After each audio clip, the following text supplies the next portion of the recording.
ترمذی کی روایت ده نبی صلی الله علیه وسلم فرمایي یا ابن آدم بنی آدم چې ته د الله نه ګورې نه امید نشي دا وایي چې موږ الله نه معاف کوي دا ګورې شیطان یو چاله چې مړه د ما ګناهونه ډېر دي ما غلطۍ ډېرې زیاتې دي نا رب العالمین انتہائی حد پورے مہربانی کوي نبی صلی الله علیه وسلم دا قول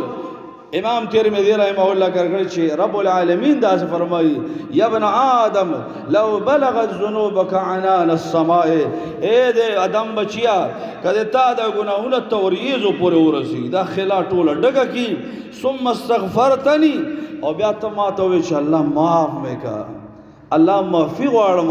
ثم استغفرتنی غفرت لك ولا ابالي الله فرمایي زه ته بخنه کوم کنه ما په باندې هیڅ پروا نشته الله نه څوک تپوس والا نشته ده د الله په څه باغ نشته ده د الله په څه نقصان نشته ده اغفر ثم استغفر غفرت لك الله فرمایي ته ما نه بخنه غواړي بخنه تکو اگر که ګناهونه دې به انتها ډېر نورونو استغفار او بخنه دا د الله د محبت لویه ذریعه ده خو که چېرته موږ دا استعمال کو په دې باندې عمل وکړو